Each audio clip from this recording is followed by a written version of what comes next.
first CEO that I ever knew was my mom, and I had the opportunity to work for her in her hair salon in Galveston and sweep the floors and really sit around the dinner table at night and talk about business things, hiring people, growing a business, all the struggles that it takes to really take care of your fans, take care of your customers. At some point, I think at the age of 15, she said, "You've got to go out and get a real job." So I started working on the beach, setting up chairs and umbrellas. And after a couple years, decided that I wanted to get my own beach, start my own company. So I leased a beach, bought my own chairs and umbrellas, and was off to my entrepreneurial journey. Realizing that I liked the hospitality industry, I decided to go to college at the University of Houston. They had the Hilton program up there, and really felt like it would help me to learn about this industry. So coming back to Galveston, I started to work with Mike Dean, who is the owner of Yaga's, a restaurant in Galveston, and we partnered up and opened up a Yaga's in Houston on Richmond Avenue, and it was really back when the Rockets were in their heyday in the early 90s. And for me, that was an incredible opportunity to run a business and learn all the different things around it and operating it. Tremendous amount of pain in operating a business, but I learned a lot. But I decided that the hospitality and the restaurant industry really wasn't for me, and so I started to go back to school, realized I needed to learn more, and started to study finance and marketing at the University of Houston, working on my MBA. During that time, a gentleman reached out to me that used to work for me and owed me a little bit of money, and so we decided to partner up, and he paid me back by selling Pogs. So this was a crazy craze back in the 90s, and it was my first chance to really understand consumer products. And so we opened up a Pog business, and we created a kids board game called Nip It. And so we went out to a Toys R Us store, took apart a Monopoly board, and really learned how a board game was created. And it was a great opportunity to go out there. And what I realized is that fads started to happen. So the Pog business went crazy, and then it ended overnight. And one of the companies that we came across was DSI Toys, and I had an opportunity to meet Rick Knights, the president of DSI, and he said, "Pogs are over. Come work here, be an intern for me, and I'll teach you the industry of consumer products." And so I was able to travel the world, negotiate with factories, sell amazing products to retailers all around the toy industry. In the late 90s, I realized there was another chapter that was brewing, and so Dan Flaherty and I partnered up and opened up a .com business in the beginning of the .com phase, selling Christmas and Halloween products online.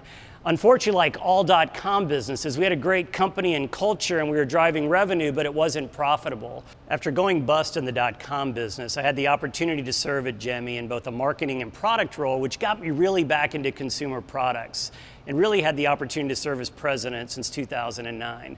About 8 years ago, Dan, the founder of Gemmy, was having back pain and standing at a cardboard box. I'd go into his office, and his doctor told him, well, if he felt better standing up, then he should stand up more.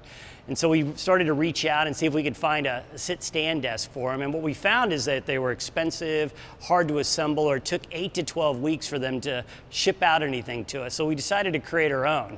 He had a vision for a product, and we started to work on it, create a prototype. And then we drove around and started to show it to other people. And what we realized is that people felt more productive when they stood up, that your body was designed to move and activate. When we showed it to other executives, they would bring in their ergonomist, and I'd never heard of an ergonomist, and give us feedback on the product so we'd tweak it and enhance it. We went up to NeoCon and showed it at the Office Furniture Show, and they said, "You've got to sell through dealers, you've got to raise the price, you've got to sell it at list and discount pricing." It sounded very convoluted and antiquated, and so we said, there's got to be a better way. So although jokingly we said we'd never open another .com business together, we did.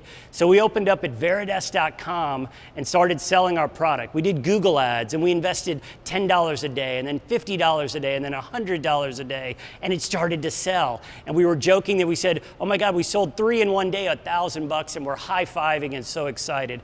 Then it started to take off, and the word of mouth started to spread, and we said, we can do it a better way. So we can sell direct to the end user and avoid the pain of selling it through a traditional dealer model and have this direct relationship. We looked at other great companies that Tesla is coming in and redefining how products are procured in the automotive industry, so why couldn't we do it in the furniture industry?